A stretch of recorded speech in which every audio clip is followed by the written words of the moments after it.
Apocalipse ou Guilharna, capítulo 4. Educare, após conhecermos como o Criador vê e como serão seus veredictos, que é isso que significa aquelas 7 cartas, 7 estrelas, agora somos levados metafisicamente no trono imaterial do Criador, de onde procederão todas as demais vaticinações. Então, depois daquelas coisas, chegou o momento de, a partir do trono que representa fonte, origem das vaticinações, da voz do próprio Criador. É isso que significa, e não um trono literal, como muitas pessoas imaginam, um trono literal e Deus sentado. Muito bem. De lá emanarão todas as vaticinações a partir do capítulo 4. No capítulo 4 veremos o Criador Espírito. E no capítulo 5 veremos o Criador Homem, que se tornou um homem, Yahshua, Jesus.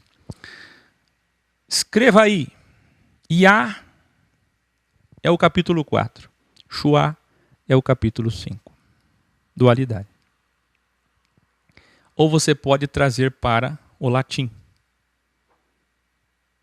Aí você coloca Ié, capítulo 4. Zus, capítulo 5. Por quê? No capítulo 4 nós temos o Pai, o Criador, o Jeová, como vocês conhecem. E no capítulo 5 ele se torna homem, humus, terra, carbono, homem, filho, e Jesus Cristo. O capítulo 4 fala da volta da interferência do Criador. Ora, se ele volta a interferir, fica evidente que ele não interfere privilegiando ninguém hoje, até que de fato seu reino esteja chegando.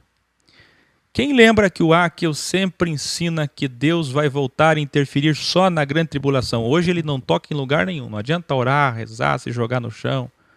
Tudo que acontecer é coincidência, ele não interfere, porque se ele fosse interferir na tua vidinha especial, queridinho, queridinha, ele ia ter que interferir na vida de todos. E como ele não pode interferir na vida de todos, então ele não faz nada por ninguém em especial. Mas eu sou santo, não faz. Mas eu fiquei 3 dias sem comer, não faz. Mas eu acendi vela, não faz. Mas eu oro, não faz. Não adianta, é porque ele não pode. Se ele fosse fazer para um, ele teria que fazer para todos. Pensa bem. Para que ele faria para vocês e não? Não, é incrível, é triste demais. Se vocês pararem para pensar, travou aqui o chat, vocês têm que me avisar sempre. Se vocês forem pensar, é tão triste, tão lamentável, porque o cristão dos Estados Unidos e o cristão aqui do Brasil, por exemplo, eles chegam a dizer que foram abençoados, e vocês sabem que não existe mais bênção. Depois da cruz, não existe mais bênção.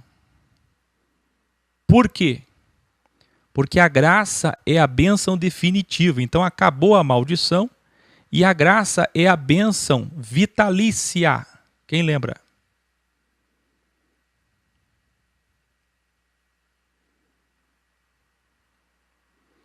Então tem gente que acha que é abençoado. Veja que eu tenho que falar, ensinar e ao mesmo tempo consertar o chat. E não consegui, então vou me concentrar aqui. Não. Pensem o seguinte: como pode alguém do lado de cá, no Ocidente, que é mais próspero que boa parte do Oriente, apesar que agora as coisas vão mudar, segundo o senhor George Soros, um grande bilionário, é a hora do Oriente. O Oriente vai crescer, o Ocidente vai cair. Porque é a dualidade, é Deus que determinou assim. Deus ama essa coisa de rico e Lázaro. Por causa do ego. É como eu vou fazer um panfleto aqui, vou colocar no panfleto: Gramado tem favela sim. E vou distribuir bem aqui entre os ricos. Porque todo gramadense acha que não, aqui. Eu vou dizer, só desce. Eu vou colocar até o endereço para eles visitarem, para eles conhecerem. É só umas quadrinhas para baixo. Ai. Muito bem. Então, coloca aí, escreva aí. O Criador vai voltar a interferir a partir do capítulo 4. Vocês estão entendendo que o capítulo 4 é a prova de que o Criador vai voltar a interferir, como eu tenho ensinado e vaticinado? Não sei se vocês lembram de vídeos que eu falei sobre isso.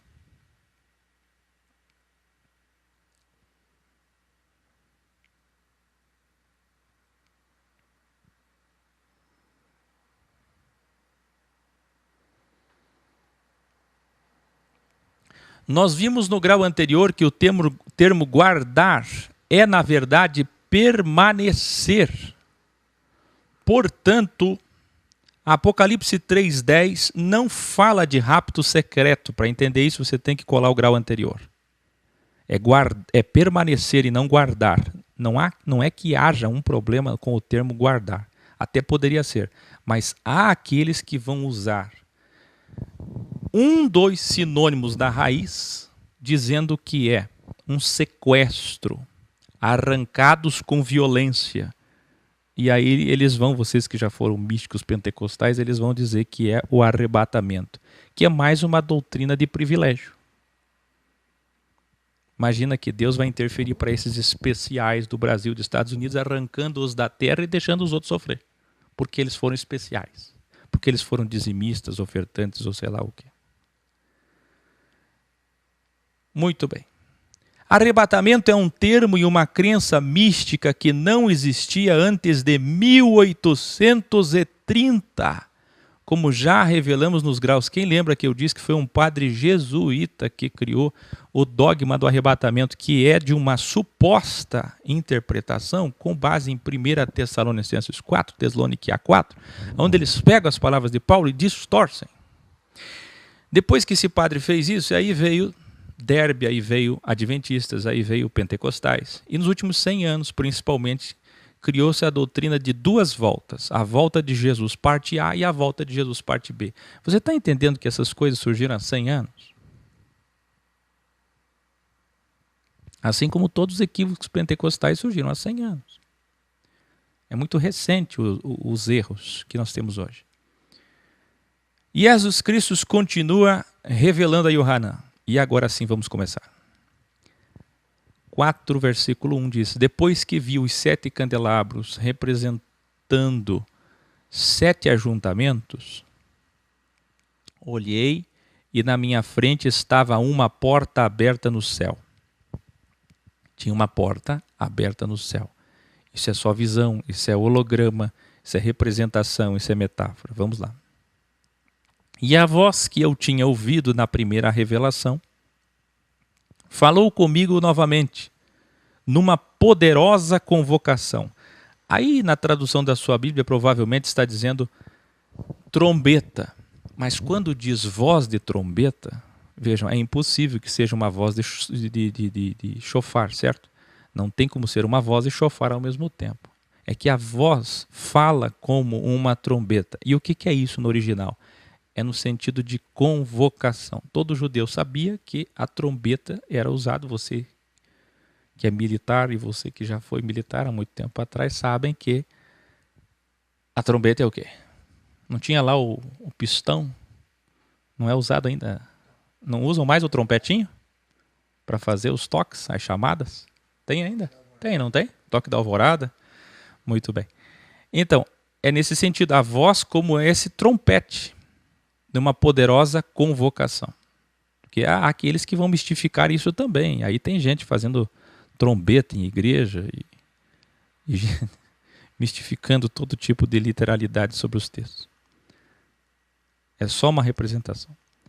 E a voz fez uma convocação poderosa da seguinte forma. Deixa eu parar aqui para... melhor vocês tirarem mesmo, porque senão eu ia dar uma resposta.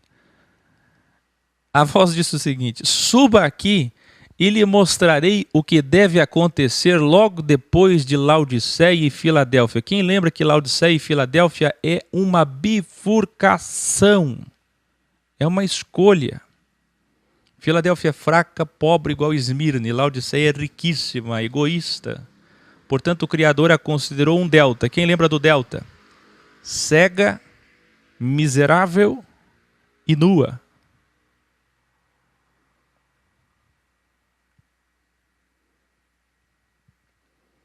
Então suba aqui e lhe mostrarei o que...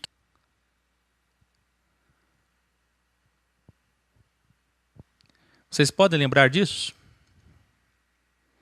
Impelido, transladado, Jesus, teve uma queda só, já retornamos. Jesus foi levado ao pináculo do templo, depois ao monte mais alto, e de lá ele viu todos os reinos do mundo. Quem lembra que nós falamos ontem? Nenhum monte na terra, lá de cima, nem que seja do Everest, dá para ver todos os reinos da terra. É metáfora. É só para representar o poder e o que é que significa Satanás. E vocês viram que Satanás é quem? É o chifrudo da Idade Média ou é o próprio mundo de ilusão e matéria? Segundo Yohanan, é tão simplesmente o próprio mundo de matéria. Então, depois da igreja morna, isto é, que serve a dois senhores, ele estava diante do trono imaterial levado por esse espírito. Quem lembra que nós revelamos ontem que no mundo espiritual é igual ao mundo de softwares, de código-fonte, digital, virtual, onde tudo é possível. No mundo imaterial, depois da morte, não tem mais matéria fixa. Tudo é possível. E nele estava assentado um homem. Quem é este homem? Revelare. Pasmem que aqui os pentecostais, nos últimos 100 anos, vão dizer que o suba aqui para João representa o arrebatamento. Isso é triste, porque são 700 milhões de pessoas que acreditam nisso. Essas pessoas vão se frustrar. De todos os crentes fiéis, e que os 24 anciões representam todos os crentes salvos morando no céu. Nós veremos aqui em breve os 24 anciões, e segundo eles, representam os crentes que já estão morando no céu. Olha a conjectura que se faz pegando textos isolados, faz uma axiologia para poder chegar na doutrina do rapto secreto. Veja o grande estrago causado por aqueles que isolam textos. O mais lamentável é que todos os cultos e missas possuem pregações e sermões e não ensinos. Eu já falei isso muitas vezes aqui, cabe repetir quantas vezes for necessário, a diferença de escola para igreja, casa de rituais. A diferença de professor para pregador. A diferença de ensino para pregação. Por quê? Porque numa pregação, num sermão, você pode escolher o texto que você quiser. Você se baseia em texto isolado, sempre é o seu bel prazer, o bel prazer do pregador. O pregador e a pregadora têm o direito de escolher um texto isolado, e se ele quiser juntar esse texto com tantos outros quantos quiser, ele pode. Ele junta vários versículos isolados e forma a sua doutrina, seu sermão. Isso a hermenêutica permite, a homilética permite, e é isso que destruiu toda a cristandade hoje. Ninguém mais lê o texto holisticamente. Para poder afirmar isso, eles vão ter de dizer que o Apocalipse 4 é o arrebatamento.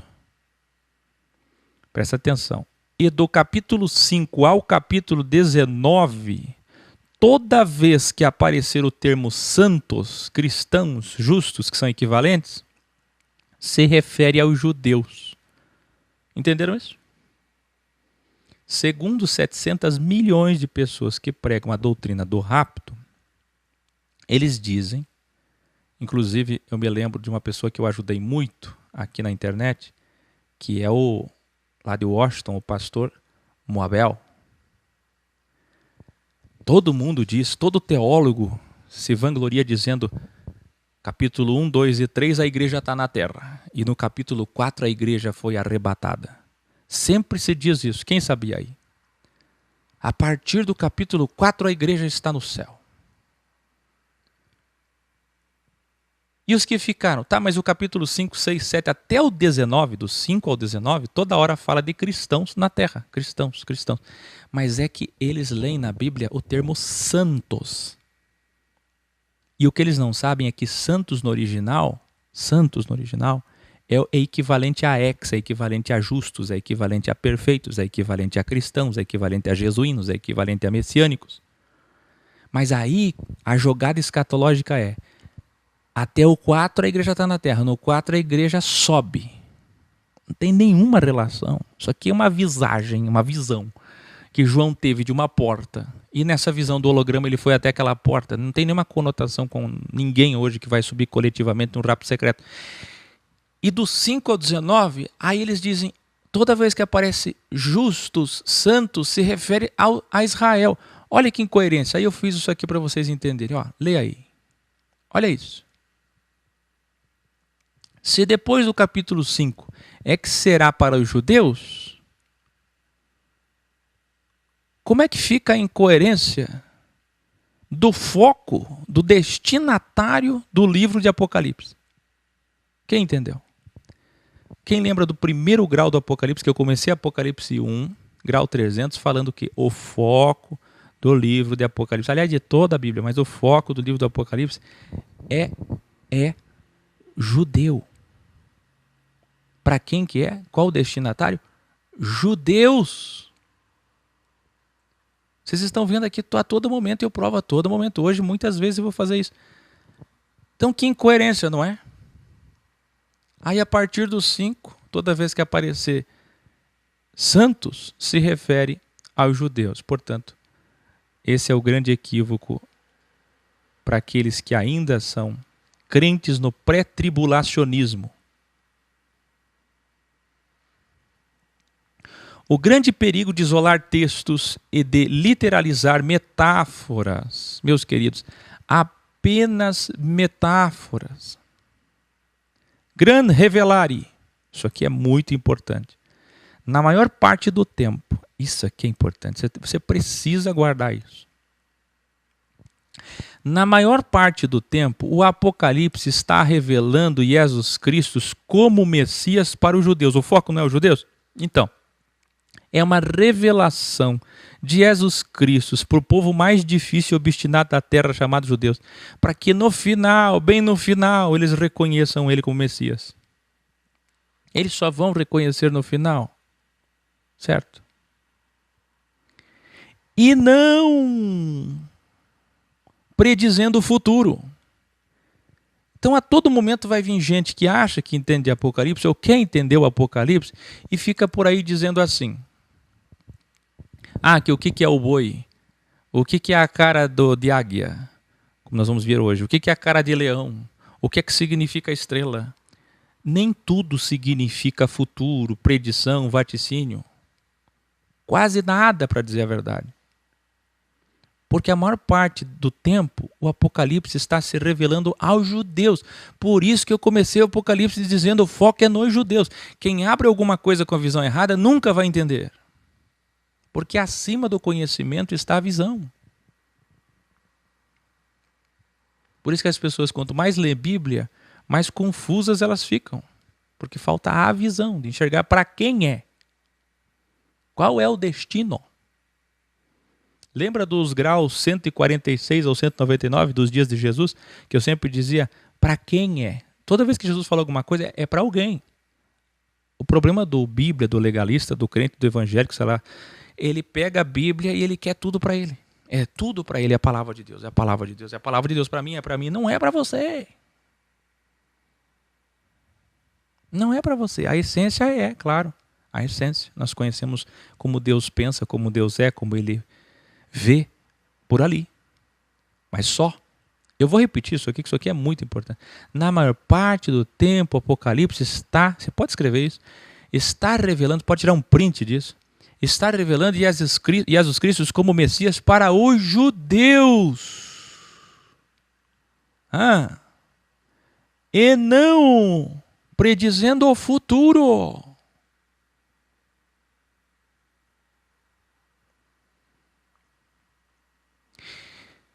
Eu já ensinei vocês em outras oportunidades escatológicas que, outra coisa importante, o Apocalipse é a narrativa do que o homem vai fazer. Vocês precisam ficar em total silêncio agora e se concentrar para entender o próximo texto. Senão vocês não vão entender. E aquilo que não se entende não se segue, aí critica o professor. Silêncio agora, hein? Olha esse texto aqui. Vê se você entende. Os judeus estão na lua do filme Show de Truman. Quem assistiu Show de Truman? Quem é que fica na lua? Porque o Criador os colocou lá através da armadilha das promessas abraâmicas feitas a Abraão, que mal interpretadas geraram ego no coração das 3 principais religiões do mundo. E nós veremos no capítulo 17 e 18, a meretriz, a prostituta é Jerusalém, não é o Vaticano não. É Jerusalém, a mãe do cristianismo, a mãe do judaísmo e a mãe do islamismo. As 3 maiores religiões do mundo nasceram em Jerusalém. E todas com a interpretação da armadilha. O Criador fez uma armadilha, pedra de tropeço. Quem lembra? Veja, o Islã abre o Alcorão e diz, essa promessa de Abraão é para nós. E olha o mundo como é que está. 1,5 bilhão de islâmicos, muçulmanos, turcos e árabes. Olha como é que está. Aí vem os cristãos e diz, não, essa promessa de Abraão é para nós, porque temos Jesus, a revelação dele, aceitamos ele como Salvador. Aí 1,3 bilhão de cristãos, olha como é que está. Aí vem os judeus, dizem, não, essa promessa é para nós, povo exclusivo do Senhor. Isso tudo através de um entendimento de uma mesma promessa. O mundo está do jeito que está por causa de uma promessa feita a Abraão. E Deus sabia que isso ia acontecer. Porque todos os povos iam pegar aquela promessa e interpretar errado, e por causa do ego. Mas por que Deus fez isso? Por causa do que eu estou falando aqui, que é muito, muito difícil de entender. Mas se você entender, o Criador está interferindo até hoje através do ego do próprio homem. Eles matam, quem lembra de João 10,10? Não é o diabo que veio para matar, roubar e destruir. Quem veio para roubar, matar e destruir é o líder religioso e político. Eles matam, roubam e destroem, e assim, olha que difícil entender o que eu vou falar. E assim o Criador interfere sem precisar colocar suas mãos diretamente. Isso que eu chamo de glória. Fazendo isso apenas indiretamente, através dos judeus, muçulmanos e cristãos egoístas, que são os senhores deste mundo. Quem é dono da Vale? Dessa tragédia de Minas Gerais? Um judeu. O dono da Vale é um judeu. Quem são os senhores desse mundo que mandam em tudo? Os judeus. E depois, qual que é o segundo braço mais poderoso? A Igreja Católica. E o terceiro braço mais poderoso? O califado. Vai lá para Dubai para você ver o poder. Catar, Arábia Saudita, Emirados Árabes, Turquia. Todos eles são poderosíssimos através do dinheiro, são os senhores desse mundo, porque nunca entenderam que o reino do Messias não é aqui. A todo momento Jesus dizia, o meu reino não é aqui, não é daqui, não é agora, não é e não é. Aclamavam ele a todo momento, queriam presidente de Israel, queriam ele como líder político e ele fugiu. E quando encontraram ele na sinagoga de Cafarnaum, ele disse, o meu reino não é deste mundo, não é agora. Por que não é deste mundo? Porque não é do mundo material, é do mundo imaterial. E Jesus Cristo continua revelando a Yohanan. Quem entendeu esse revelare aí, hein? Esse gran revelare. Vocês conseguiram captar aqui? Conseguiram pegar?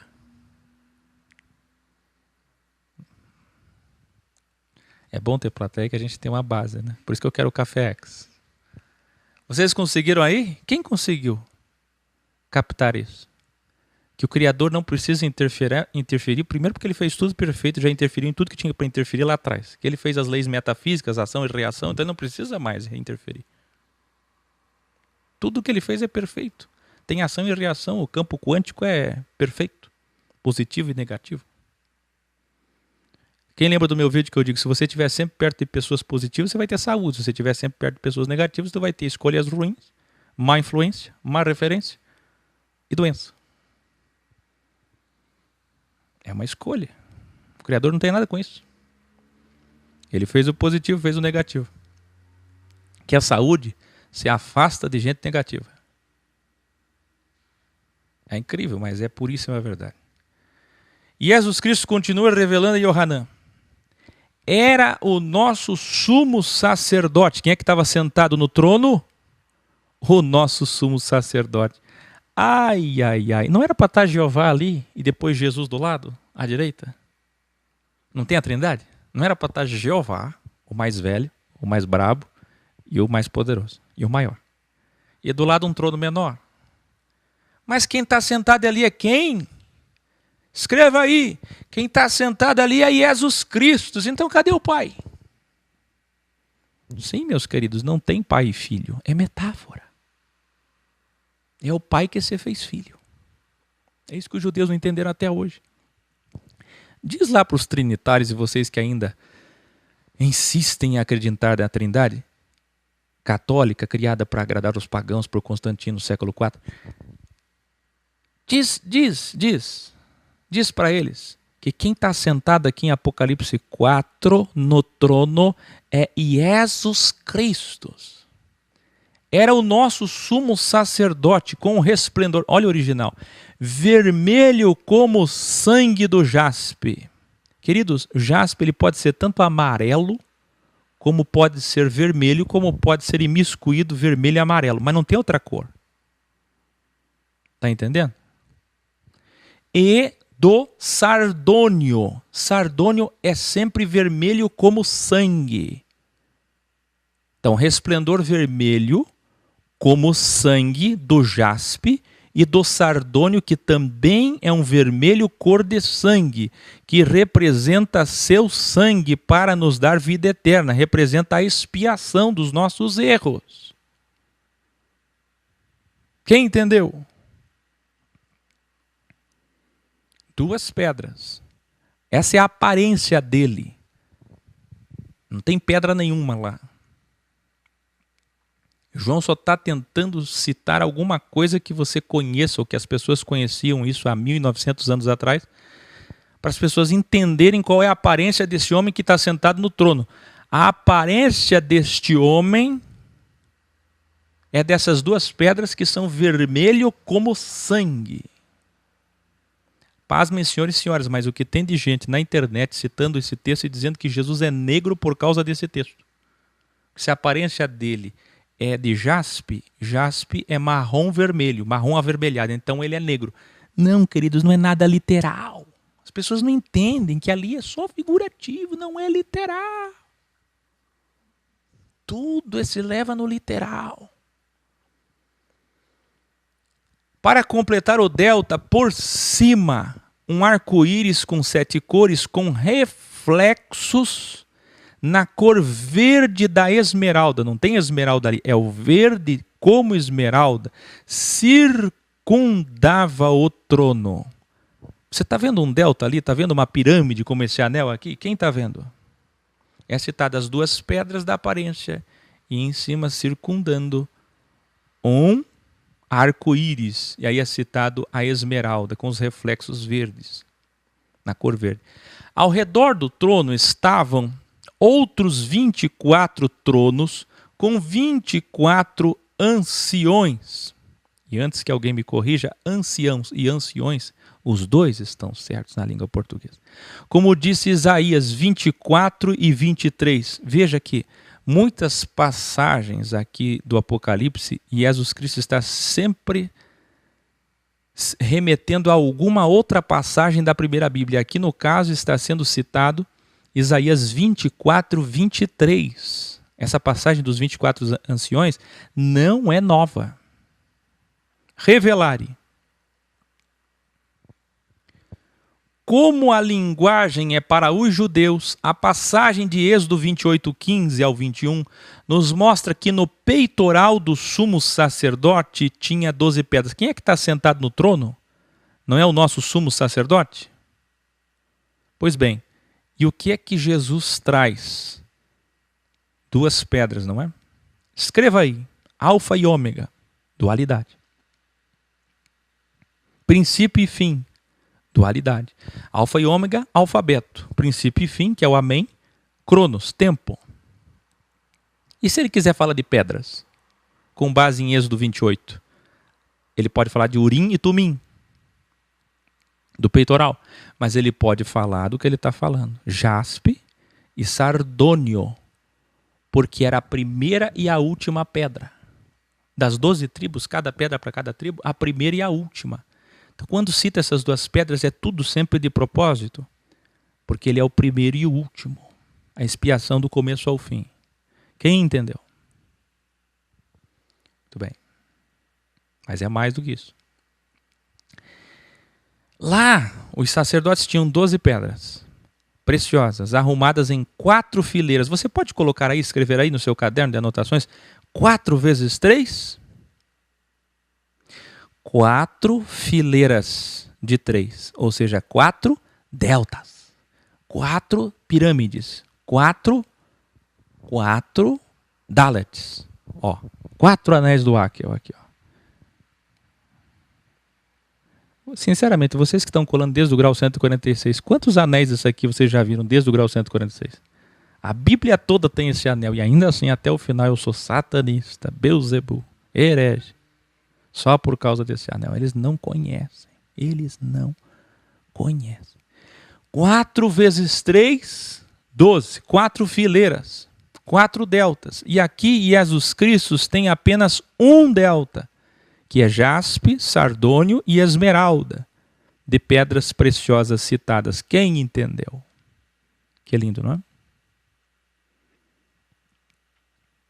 Na primeira Bíblia, sempre aparecia primeiro o sardônio e depois o jaspe. Por quê? Porque os judeus esperavam primeiro a expiação dos seus pecados e depois o Messias e o reino, como agora eles estão esperando. Escreva aí, Gran Revelare de Áquil. 2 rabinos dos mais importantes de Israel disseram que até as eleições de abril desse ano o Messias vai aparecer. Eles erram muitas vezes, eles falam isso muitas vezes. Faz parte da ansiedade de querer ver o Messias. Mas é bom ficar atento. 2 rabinos muito respeitados da comunidade messiânica de hoje, comunidade israelita de hoje, de nosso tempo, agora disseram que até abril desse ano, nas eleições de Israel, o Messias pode aparecer. Porque para eles primeiro vem a novilha. Quem viu que eu mostrei lá que a novilha não pode ter mais do que quantos pelos de outra cor? Delta de novo, anel de novo. A novilha não pode ter mais do que 3 pelos de outra cor. 3. Para ser perfeita. Por isso que está difícil chegar ao Messias, porque não tem uma novilha com... Mas vai ter que aparecer essa novilha, eles vão fazer a inspeção, essa novilha vai nascer com os 3, no máximo 3 pelos de outra cor. Porque a novilha vai ser morta exatamente ali onde fica uma igreja católica hoje, um santuário pequeno, de frente ao Domo da Rocha, em Jerusalém. É ali que eles têm que imolar essa novilha e depois queimar essa novilha e espalhar as cinzas para pagar todos os pecados dos judeus desde 70 depois de Cristo, quando Jesus destruiu o templo.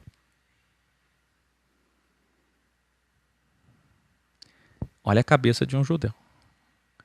Depois da expiação, para você entender o Apocalipse, tem que entender a cabeça de um judeu. Depois da expiação, é que vem a purificação, o significado do jaspe. Veja, o jaspe aqui deixa o vermelho sangue para ser transparente, como cristal. Mas não foi falado que jaspe é amarelo ou vermelho? Sim. Marrom avermelhado? Sim. Só que em Apocalipse 21, 11, aparece o termo jaspe novamente como um cristal. Acontece que tem um problema. No original grego, a mesma palavrinha para jaspe é a mesma para diamante, escreva aí. Então o que deve ter acontecido? Aqui em Apocalipse 4 estava falando do jaspe vermelho e lá em Apocalipse 21 está falando do diamante. Mas o tradutor da Bíblia, sem saber disso, pegou e colocou jaspe. Mas então fica incoerente porque em Apocalipse 21 fala de um jaspe transparente, mas não existe jaspe transparente. É um erro. Por isso que quando nós chegarmos em Apocalipse 21, nós vamos corrigir isso e vamos colocar diamante. Entenderam? Muito bem.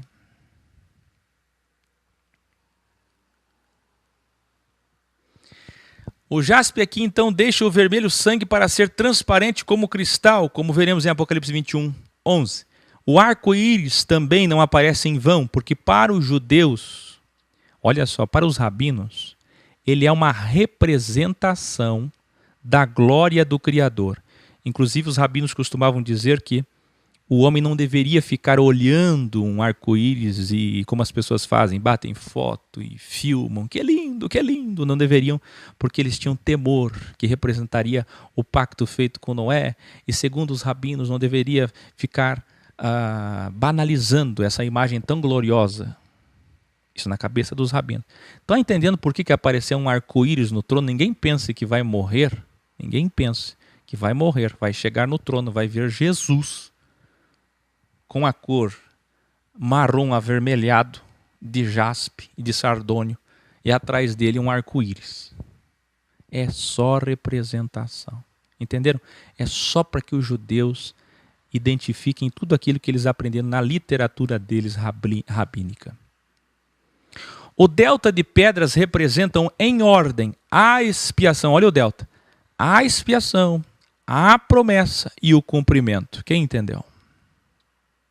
Poderíamos dizer sardônio, jaspe e esmeralda. Depois, o arco-íris. Sabe o que pode ser o arco-íris também? Quem lembra do meu vídeo grau sobre aura áurea?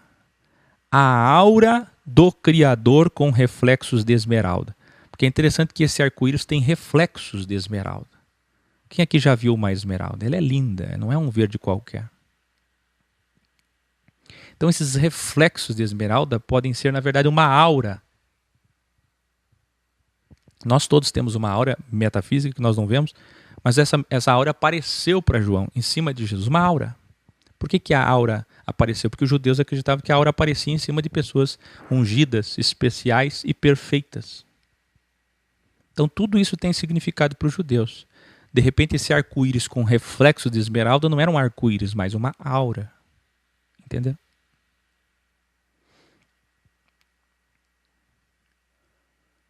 Vamos mais. No peitoral do sumo sacerdote, a esmeralda era a pedra de Judá, da tribo de Judá, a tribo de onde viria o rei, o Messias. Então não é à toa também os reflexos na cor de esmeralda. Tribo de Judá, da onde ele veio. Yahudá, quem lembra do Dalet, da porta? Essa tribo de onde saiu o Messias. Que lindo, que lindo. Jesus Cristo continua revelando a Yohanan. Os 24 homens são os 12 mestres da primeira Bíblia e os 12 mestres da segunda Bíblia. Só representação. 12 é significado de mesa, de plenitude, de família completa. Então coloca aí, 12 representam os 4.000 anos de Adão até Jesus, o segundo Adão, e os outros 12 de Jesus Cristo até o reino. todos eles estavam vestidos de branco e tinham coroas de ouro em suas cabeças. Por que eles tinham coroas de ouro? Porque eles venceram, porque eles vão governar com Cristo, que é a promessa que vocês devem lembrar que Jesus fez para os seus discípulos. Quando Jesus andava com eles, Jesus prometeu que eles governariam com eles. Eu não sei se vocês lembram, que teve até uma discussão da mãe deles dizendo: Senhor, conceda-nos que o meu filho reine do teu lado. Quem lembra? Já estava querendo o privilégio. Meu filho reinar do teu lado. Quer dizer, se ela pensava assim e discutia isso, e eles discutiam inclusive na última Páscoa, quem lembra que na última Páscoa que Jesus estava perto de morrer, eles estavam discutindo na mesa quem seria o melhor, porque eles achavam que Jesus ia começar o seu governo.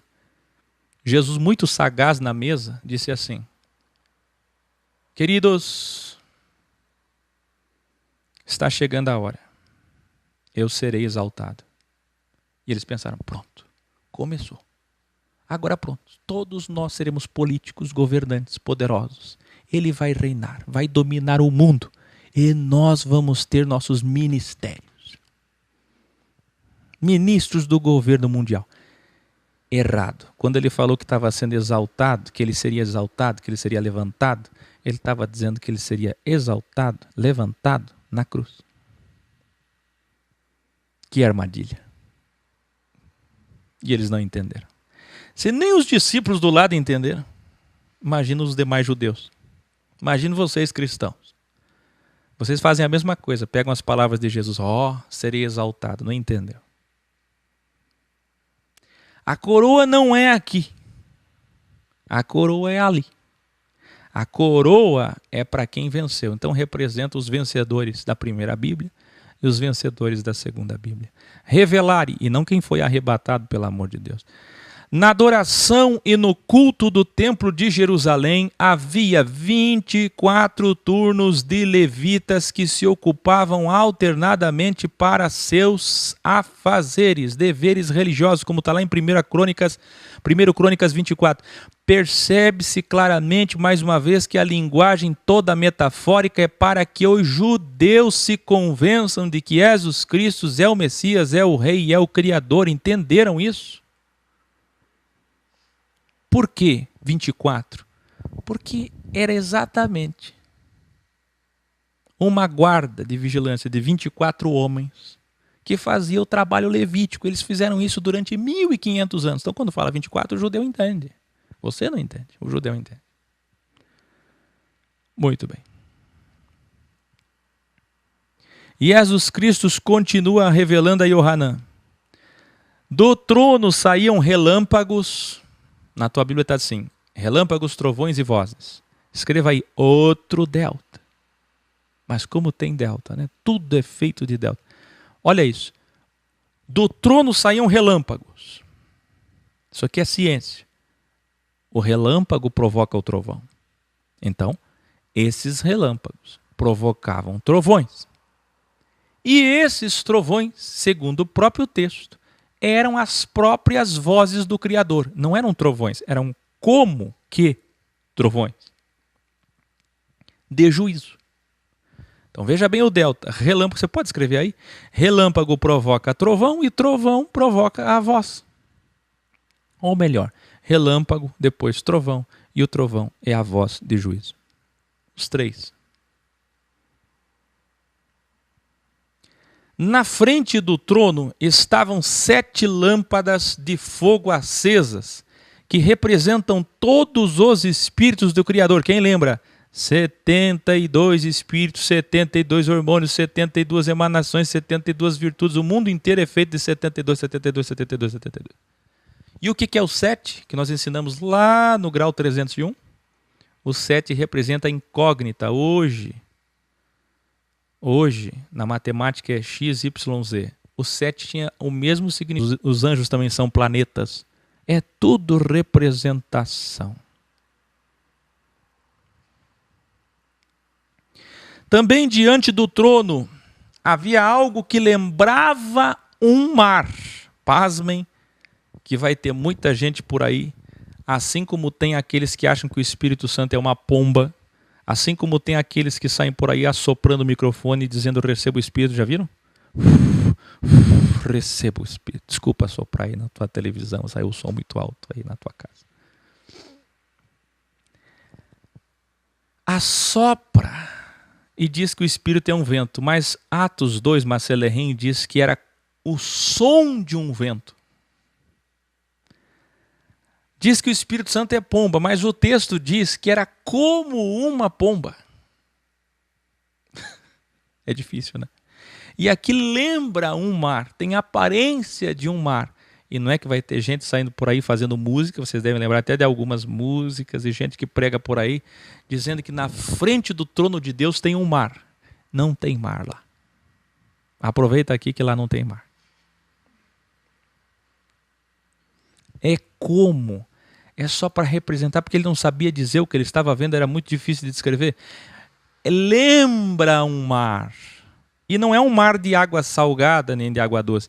É um mar feito de vidro. Muito claro. Claro como o cristal.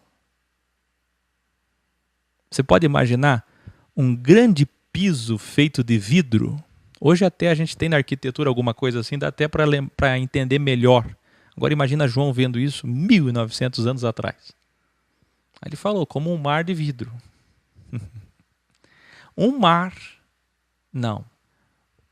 Um piso muito, muito grande. Muito, muito grande. Feito de, como se fosse de vidro. Claro como cristal. É difícil as metáforas. Revelare.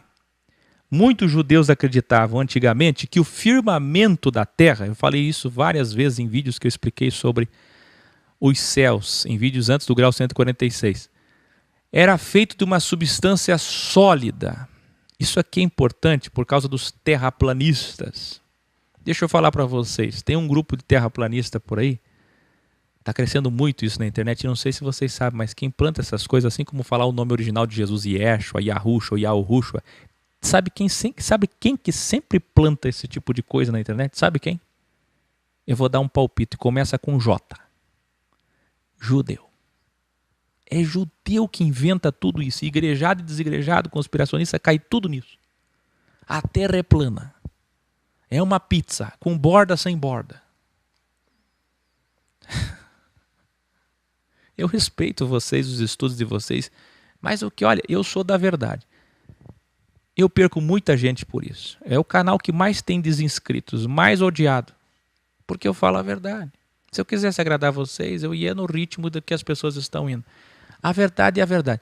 Os terraplanistas encheram um cruzeiro esses dias. Por esses dias eles vão encher um cruzeiro e diz que vão até a borda da pizza e vão provar que tem um domo lá. Pois se eles provarem, eu serei terraplanista. Não vão encontrar a borda. Eles vão fazer assim e vão voltar no mesmo lugar. Ora, um egípcio, antes de Cristo, já tinha medido o ângulo do Sol em 2 cidades e fez essa medição e descobriu que a Terra era redonda numa época que todo mundo acreditava em terra plana. Eu não sei se vocês sabem, mas todo mundo era terraplanista até o ano 1000 agora. É muito recente a nossa crença no mundo esférico, no mundo globo-domo. Seria lindo, sinceramente, eu adoraria chegar aqui e dizer que o show de Truman é literal. Não bastasse a ilusão, ainda é literal, aquele Under the Dome, aquela série, não sei se vocês assistiram, que cai um domo. Seria maravilhoso, mas eu já provei para vocês na Bíblia que firmamento no original significa uma extensão infinita e não um domo feito de cristal. Desculpa, mas não é. Olha lá, olha lá. Dá uma olhada aí no chat. Pronto, perdi um monte de gente. Pode se desinscrever aqui embaixo. Ó. Se desinscreve. Aí diz te odeio. Não quero mais ser teu irmão. Não te amo mais. Que involução. E tem aqueles que dizem que não faz diferença, né? Porque não confia no professor Akel. Acho que o Akel, nesse ponto aí, ele já extrapolou seus conhecimentos. Quer saber? Nem sei. Não me importa. Muito bem. Portanto, é continuar aqui. Agora, veja só. Os judeus acreditavam antigamente que o firmamento era feito de uma substância sólida e que esse domo separava os céus da terra, e entre os céus e a terra havia um grande mar.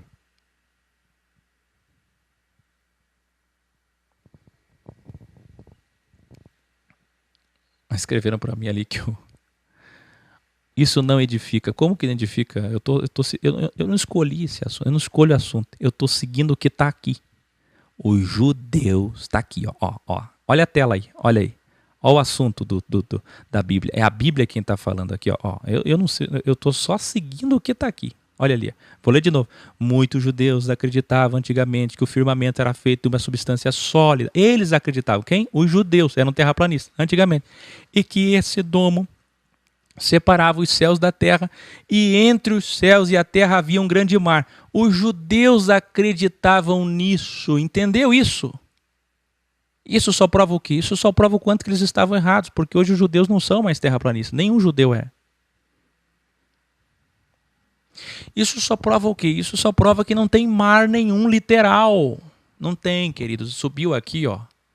Não tem um domo, um firmamento. E também não tem um mar e depois o trono. Entre o trono e a terra não tem um mar. Não tem um mar. Vocês viram. Tudo que João está vendo aqui não está lá parado. Ai, que coisa como é difícil. Eu vou repetir. Na imatéria, nada mais é fixo. Você não está vendo o mundo de fantasia que é isso aqui?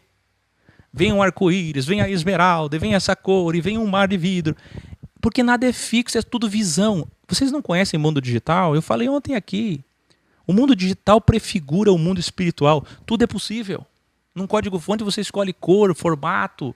Um engenheiro no AutoCAD vai lá e mexe aqui, mexe ali, escolhe aqui, faz ali. É isso. No holograma, em breve, vocês vão poder fazer o que vocês quiserem. Então não pense que vocês vão chegar lá, vai ter um arco-íris, vai ter um trono, vai ter 24 tronos, vai ter 24 anciões. Não tem ninguém lá, não é assim que funciona. Não tem nada fixo, não tem compartimento. Aqui a ala que sofrem aqueles que pecaram mais aqui no inferno. Depois tem 9 camadas, várias seções. Aí tem a missionária Ionara que foi 15 vezes no inferno, que tem o Green Card nos Estados Unidos, ela já tem o Real Card. Ela vai no inferno toda hora, os demônios, oi, tudo bem, mais uma vez aqui. Ela já foi no inferno 15 vezes. Não tem lugares fixos. As pessoas acham que tem lugar fixo no céu, que tem uma seção lá que só tem gavetas que recolhem cabelo das irmãs. Por favor. Não tem mar. O mundo imaterial não é ali. Deus não está morando aqui em cima. Ó. Deus não está ali. Não tem água e depois tem um trono. Não tem. É difícil, né? As pessoas não entendem o mundo imaterial. O mar aqui não é literal, como nada aqui é. Portanto, a visão registrada é apenas, mais uma vez, para provar que Jesus é o Rei. Sempre no intuito de provar que ele é o Rei. E Jesus Cristo continua revelando a Yohanan. Já no centro, nós vimos na frente do trono, agora no centro, ao redor do trono, as 4 manifestações do Criador. Quantas estações no ano nós temos? 4. 4 ventos, 4 pontos cardeais, as 4 letras do tetragrama. Escreva aí YHWH. Do seu nome, os 4 elementos que formam o corpo humano: nitrogênio, oxigênio, carbono e hidrogênio. Os 4 elementos materiais que formam toda a matéria: água, fogo, terra e ar. Muito bem. Que lindo isso. Representados por 4 seres vivos que eram cobertos de olhos, tanto na frente como atrás. Que Deus é esse? É interessante isso. Porque as pessoas têm sempre a imagem do anjinho branquinho, bonitinho, com asinha. Anjo não tem asa. Mas aqui diz que tem 6. Porque tudo isso aqui não é fixo, não existe. É como sonhar. Quando você sonha, nada daquilo é fixo. Vocês viram que esses 4 seres representam todo o domínio do Criador da matéria? Quem lembra dos meus vídeos graus lá atrás? Septo, camada do espelho, a árvore da vida, jardim do Éden, sefirotes, septologia, zodíaco, alquimia, nem me lembro mais tantos títulos. Se alguém puder colar aí alguns vídeos que eu fiz antes do grau 146, entre o 80 até o 146, eu falei muito profundamente sobre cada significado de cada número. Naquela septologia zodíaco, eu falei sobre todos os números, e o 4 é um número muito importante. Porque as 4 letras do nome de Deus estão presentes nos 4 elementos da matéria que compõem todo o universo e as 4 substâncias químicas que formam nosso corpo. Entendem? E esses 4 seres que estão aqui representam isso. Lembra que eu disse lá no grau 300 que você só entende o Apocalipse quem entende dualidade quântica? Olha só. Só entende Apocalipse quem entende dualidade quântica. Todos os graus estão nesse livro. Não precisa comprar o livro. Está em vídeos. Sabedoria Suprema. Quem lembra? Aqui, só para facilitar vocês, está a transcrição de todos os graus que falam exatamente disso. Então, quem entende de quântica e dualidade, vai entender o Apocalipse. Quem não entende de quântica e dualidade, não vai entender o Apocalipse. Porque fala de 4, aí não sabe nada de 4, não está familiarizado, por que 4? E esses olhos? E esse Big Brother aqui? Por que tantos olhos? Lembra que eu disse a vocês que o mundo digital é o mundo espiritual? Isso aqui que vocês têm, é um olho ou é uma câmera? Pensa bem.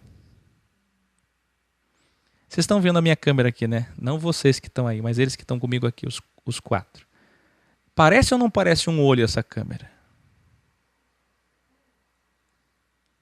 Tem até a pupila ali. Não tem?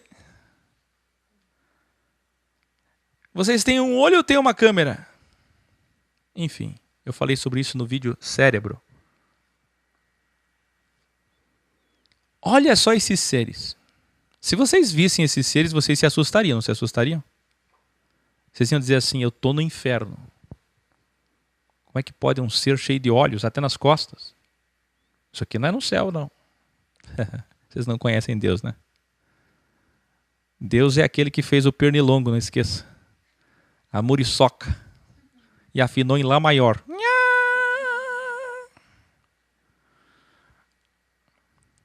Os serafins de Isaías e os querubins de Ezequiel. Ai, ai, ai, ai, ai, ai, ai. Eu, Aqueu. Falho como sou. Jovem estudante como sou. Com esse chamamento do Criador como tenho. Vou dizer a vocês, teólogos, mais uma vez do mundo inteiro, vocês todos estão errados. Sim, eu sou dono da verdade. Sim, só eu estou certo. O que eu posso fazer? Não é arrogância.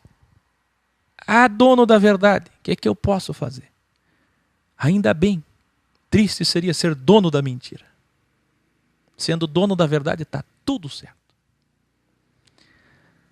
Por que eu estou dizendo isso? Porque na teologia católica, espírita e evangélica, olha que triste, a matéria de angelologia e demonologia vai ensinar que serafins, inclusive os esotéricos erram nisso também, serafins é uma classe de anjos e querubins é outra classe de anjos. Aí tem separação, tem poderes. É toda uma hierarquia lá, é uma burocracia infernal. Vocês vão sair aqui da Terra, vocês vão chegar lá, é tudo igual. Chega no departamento, tem um anjo mal-humorado, teu nome. Teu CPF. É isso que as pessoas pensam. Não tem hierarquia angelical. Esse texto, escreva aí. Hoje eu estou sem música aqui para aumentar e chamar a tua atenção. Escreva aí. Esse texto prova que toda angelologia teológica está errada. Joga no lixo. Esse texto prova que os serafins e os querubins são uma coisa só. E mais do que isso. Esse texto prova que serafins e querubins são esses mesmos seres que estão diante do trono, que são as mesmas emanações, os mesmos íons, que são as mesmas sefirotes e os mesmos arcanjos. E na verdade todos esses seres que eu falei não existem. São só aparições, assim como o arco-íris, assim como o trono, assim como tudo. Não existem, não são seres que você vai chegar lá e vai dizer assim, eu quero ver aqueles seres que têm olhos nas costas, cadê eles? Você não vai encontrar eles. Não está aqui aqueles que têm olhos nas costas.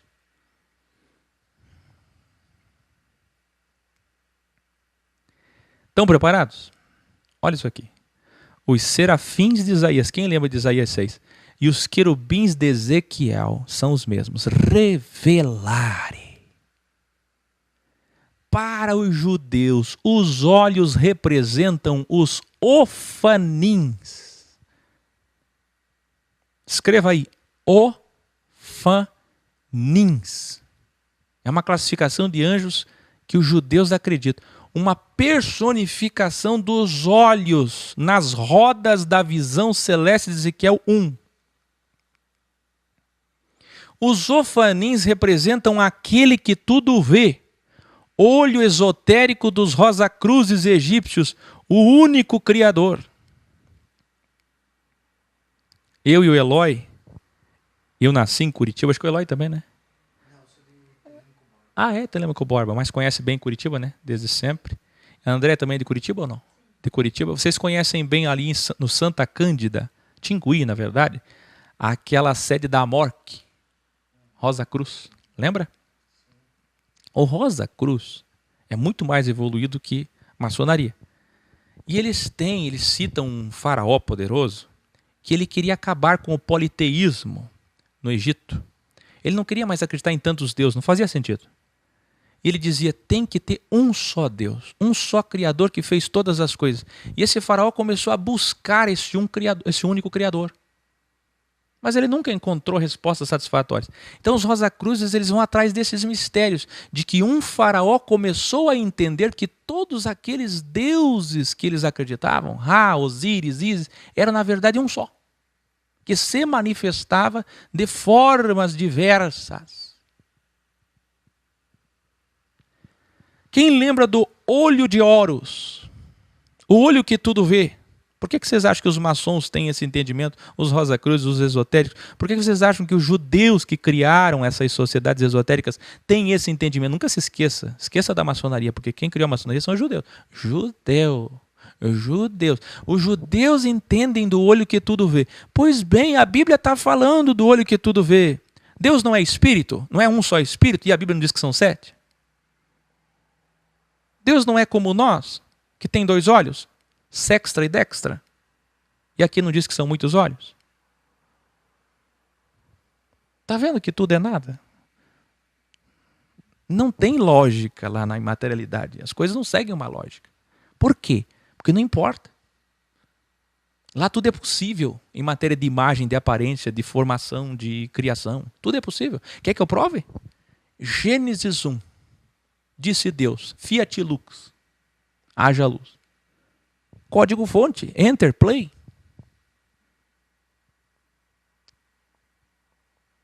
Haja separação, haja, pum, falou, e pela palavra, não é assim que vocês aprenderam? Pela palavra, pela sabedoria, pelo verbo, as coisas foram se criando. Você está entendendo como é que é o mundo espiritual? Você imagina e a coisa acontece.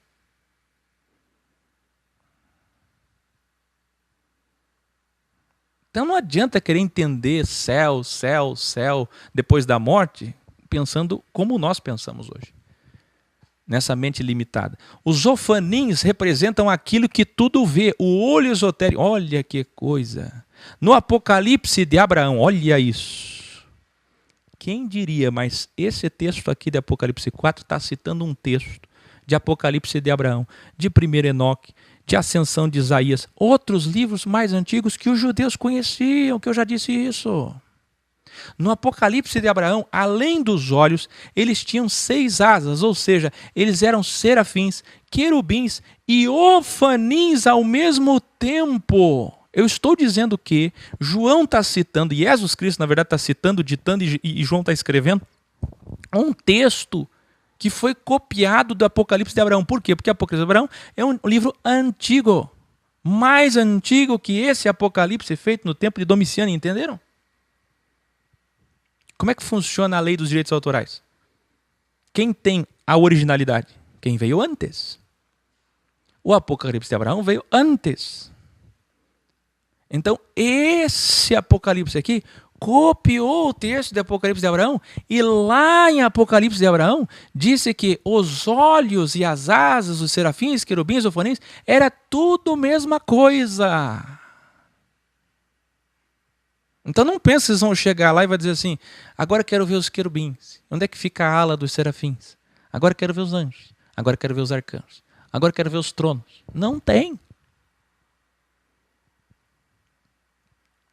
Que coisa, né? E Jesus Cristo continua revelando a Yohanan. O primeiro ser parecia um leão. O segundo parecia um boi. Presta atenção. Parecia.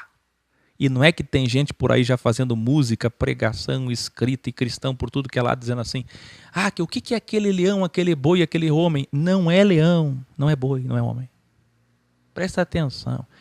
É parecia. Semelhante. É o que João lembrou para dizer, para escrever. Ele não conseguia dizer, então ele disse, olha, parece um leão. Tem jeito de leão, rei da selva. O segundo parece um boi. O terceiro parece um homem. E o quarto parece uma águia. Quando está voando, uma águia, quando está voando, quase que na mesma metáfora de pomba. Cada um deles tinha 6 asas, olha só. Não são 6 asas aquelas que nós vimos em Isaías 6? E aí, hein? E aí, como é que fica? E as asas eram cheias de olhos, tanto ao redor como por baixo das asas. Revelare. Como leão, o que significa? Quem é leão? O rei, autoridade. Mas é mais do que isso, calma. O boi é a novilha que os judeus procuram até hoje para a expiação dos pecados. E sempre representou para o judeu o Messias. Sempre. E o homem? Ele é o Criador feito homem, o Pai que se tornou filho. Para os judeus era o filho do homem, o profeta. Eles chamavam o profeta de filho do homem. E o que é a águia? Além do símbolo dos olhos, a visão, todos os olhos, juntos e miscuídos, representados por 2 olhos de uma águia, perfeitos, de uma visão perfeita, de uma renovação extraordinária. Mas aqui é mais do que isso. Significa o Criador imaterial que, como homem na terra, morreu como boi, venceu como leão, subiu para a imatéria, voou. Lembra que João subiu? Sobe para cá. E a águia voa. Quem é que pode voar? Só quem saiu da matéria. Por acaso vocês aqui podem voar? Vão ter que esperar um pouquinho o Uber de carro voador que vai chegar ano que vem. Quem é que pode voar? Quem é que tem essa habilidade? Não é de voar como um carro voador, como uma ave, como um gafanhoto. É de voar num translado, numa transmutação, de vencer o tempo, o espaço e a matéria. De ir para onde você quiser, quando quiser. Mais do que isso, de estar em todos os lugares ao mesmo tempo, que é o que acontece com um ser desencarnado, com o espírito. Então a águia representa aquele que venceu a matéria, foi para a imatéria, pode voar para onde quiser. O que é isso? O Cristo vencedor, o homem que venceu o mundo. Revelare. Agora vai ficar ainda mais profundo. Segundo a literatura rabínica, o trono do Criador é ladeado por 4 arcanjos. Olha isso. Todo rabino de sinagoga judeu sabe que no trono tem 4 anjos chefes. 4 arcanjos. 2. E esses seres que João viu estavam exatamente no número 4. ladeados. Ladeados ao trono. Olha isso. Então, o que é um arcanjo? Vocês estão conseguindo pegar o raciocínio? Arcanjo, anjo-chefe, que eu ensinei vocês, são sefirotes, emanações do Criador, maiores, preponderantes. Depois aqui nós temos 4 seres vivos. Está fazendo a ligação? Está vinculando uma coisa a outra? Agora vem. Miguel, segundo eles, é um desses arcanjos e está na sua destra. E é o guerreiro da justiça que usa a espada para proteger. Quem lembra do livro de Yahudá, Judas, que eu revelei para vocês o grande problema que é Judas, da batalha entre Satanás e Miguel pelo corpo de Moisés. E eu mostrei para vocês que tudo isso é metáfora. Quem lembra? Vê só, o primeiro está na destra, é o guerreiro. Miguel é a virtude do Criador na guerra, mesma coisa que Jeová. Mas vê isso aqui. Miguel é como uma águia, escreva aí, a águia é Miguel. Mas Miguel não é um arcanjo, é uma virtude, é uma representação do que é que Deus faz quando ele vem guerrear para proteger. Pouquíssimas vezes ele fez isso e ele vai voltar a fazer na grande tribulação. E por que apareceu isso daqui? Porque nós vimos no capítulo anterior que Filadélfia será guardada, preservada aqui na terra, não é lá em cima. Aqui da grande tribulação que virá nos últimos 1260 dias sobre todo o mundo, na última semana de Daniel, sobre Israel, assim que o Messias dos judeus aparecer. Ora, se ele está falando que virá uma grande tribulação e que ele vai proteger, não vai ter que vir Miguel? Então por que está aparecendo esse leão? Porque ele vai ter que, como leão da tribo de Judá, vir nos proteger, vir nos guardar. É uma promessa. Esse leão, escreva aí, é uma promessa de que ele voltará a interferir. Por quê? Porque os senhores do mundo vão destruir esse mundo. Vocês não lembram que 2/3 da humanidade vai morrer? Uriel está na sua sextra, e é o guerreiro da vingança que usa a espada para matar. Poucas pessoas sabem, mas os judeus acreditavam no arcanjo Uriel, que era um arcanjo que Deus usava para matar. E aí, Deus é bom só ou Deus é bom e mau? E a dualidade, como é que fica? Cadê Uriel? Quem está entendendo? Foi uma manifestação chamada Uriel, que matou os primogênitos do Egito. Portanto, ele é a manifestação da morte que chamamos na Bíblia lá atrás de anjo da morte. Escreva aí, Uriel é o anjo da morte. Sabe quem envia esse anjo? Deus. Deus. Tem dualidade ou não tem? E sabe quem é Uriel? É o leão. É o leão. O primeiro era a águia, Miguel era a águia, perdão. E agora o Uriel é o leão. O leão faz o quê? Devora. E a águia? A águia vem proteger. Se tem um símbolo de olho, vigilância, cuidado, tudo está sob os seus olhos, águia. E o leão? Devorador. Vocês não lembram que o diabo, ele fica ao nosso derredor, como dizem os crentes, bramando como leão, procurando a quem possa tragar. E eu ensinei vocês o que é que significa esse texto, não é isso. Eu ensinei o que é derredor. Derredor é aqui, ó. Diabo é o ego. Então aqui, ó, é muita informação para vocês, né? Mas vamos lá. Apocalipse é isso aqui mesmo, tem que assistir 10 vezes para entender. Vamos de novo aqui? Eu acabei falando que Miguel é o leão. Corrigindo, Miguel é como uma águia. E depois Uriel é o anjo da morte. Escreva aí, Miguel é a águia, guerreiro.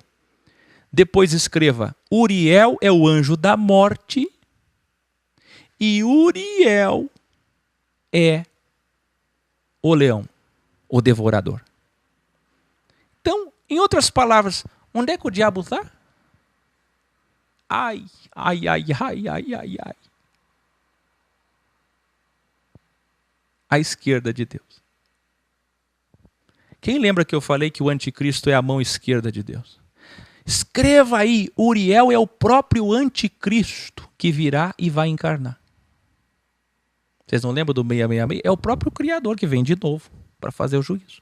O Messias dos judeus que vem. Vocês não lembram Jesus dizendo, eu vim, não me receberam, me mataram, mas outro virá, fará tudo o que vocês querem e vocês receberão. Esse vocês não vão matar, mas esse vai matar vocês. É a vingança. É a justiça. O Uriel é o leão que vem de novo. É o 666. É o diabo, a figura do diabo, mas é na verdade a mão esquerda de Deus. A mão direita de Deus, o favor de Deus é a graça e Jesus Cristo, Jesus. Jesus é a mão direita. O anticristo é a mão esquerda. Do mesmo Deus. Só que quando a gente diz que Uriel está como um leão ao lado esquerdo do trono de Deus, que é na verdade do trono de Jesus Cristo, pensem bem, é metafórico, não é? Não tem nenhum ser ali. Não tem. Então se esse ser é metáfora, está representando o quê? A sexta da consciência do Criador.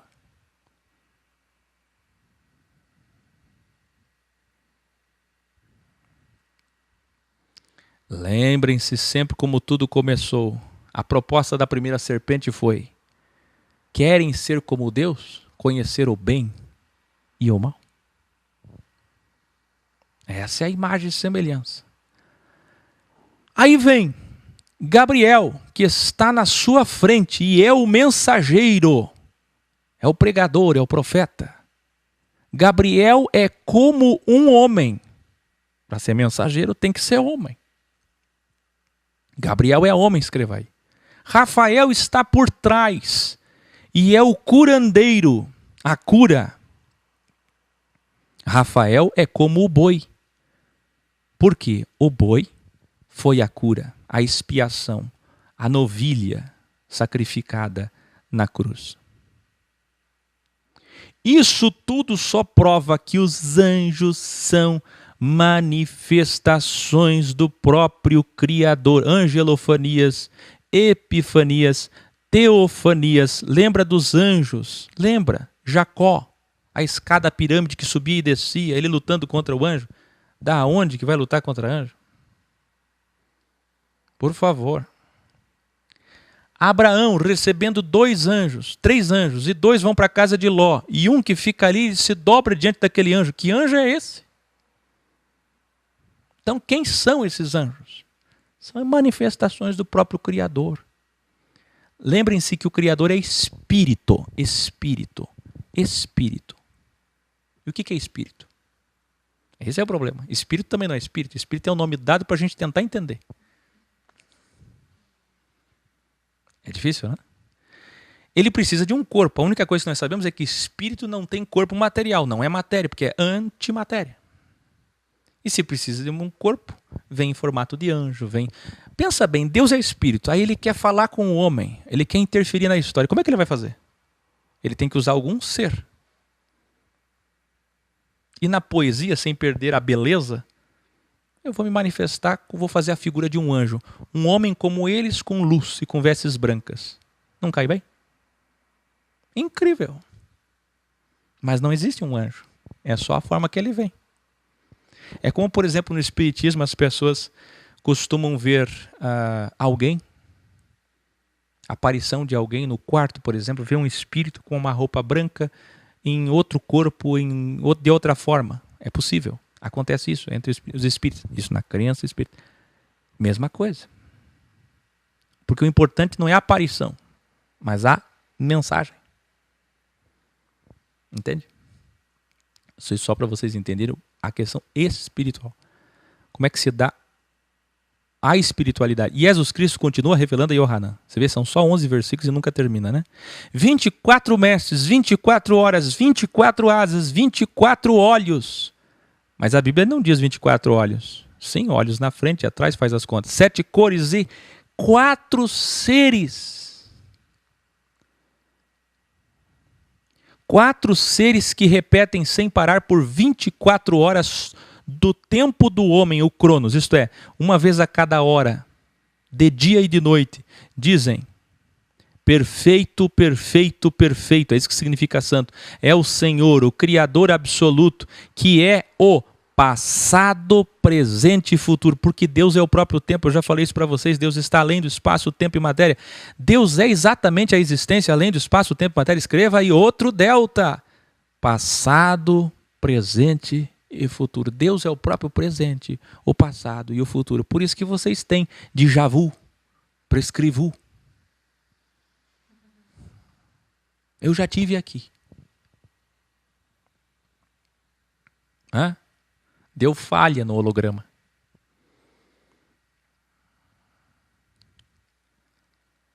Entenderam? O José quer saber qual é o anjo do Apocalipse 10. Eu quero saber por que você é tão ansioso. Me responda por que você é tão ansioso, homem.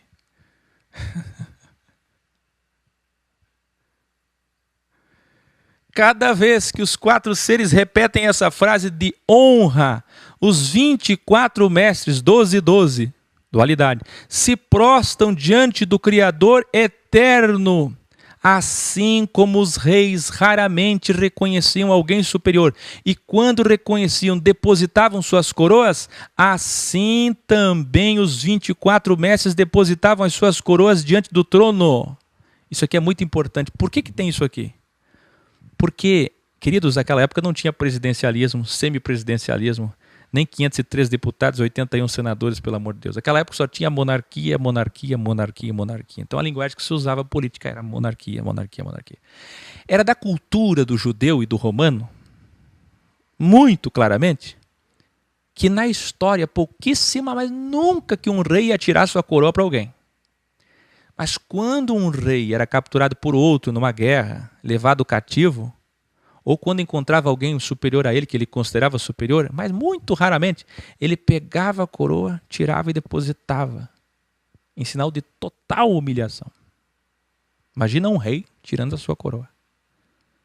Então o que o Criador está dizendo é o seguinte: todos os que venceram e que têm coroas, que ninguém vai com coroa, pelo amor de Deus. Não vão achar que vocês vão ter uma coroa depois da morte. Significa que todos que venceram vão reconhecer diante dele que ele é o governo, que ele é o presente, passado e futuro, que ele é o domínio, que ele é todas as coisas, que é exatamente o que eles vão dizer aqui, quando eles colocam as coroas depositadas na frente do trono. Olha o que eles dizem, abre aspas: nosso Criador e Senhor, és digno de receber a glória, a honra e o governo. Olha o outro delta, glória, honra e governo, outro delta, porque és o Criador de toda a matéria, o Criador de todas as coisas, fecha aspas. Abre aspas, pela sua soberana vontade, toda a matéria e imatéria, terra e céu, existem e foram criadas. Fecha aspas. Ele é o Criador e ponto. E aqui encerra Guiliarna, Apocalipse, capítulo 4, os 11 versículos. Vocês evoluíram? Tem que assistir muitas e muitas vezes para compreender. Mas cada vez que alguém chegar, e o leão, e a águia, e o homem, e o boi, e os olhos, e o sobe aqui, e a porta, está tudo respondido aqui. Gostaram? Estão me despedindo aqui de Tati, Eliandro, Santa Maria, Eloy e Andréia de Curitiba, que me conhecem desde que nasci. Muito bem. Boa noite a vocês e amanhã eu volto com Apocalipse 5. Aí a manifestação vai ser mais pessoal, do Filho, do Deus homem. E nós temos uma longa jornada pela frente. Quando chegar no Apocalipse 22, vocês vão estar em êxtase, tenho certeza. Boa noite. Vem aí o aniversário de 7 anos da Filosofia X em São Paulo, na Avenida Paulista.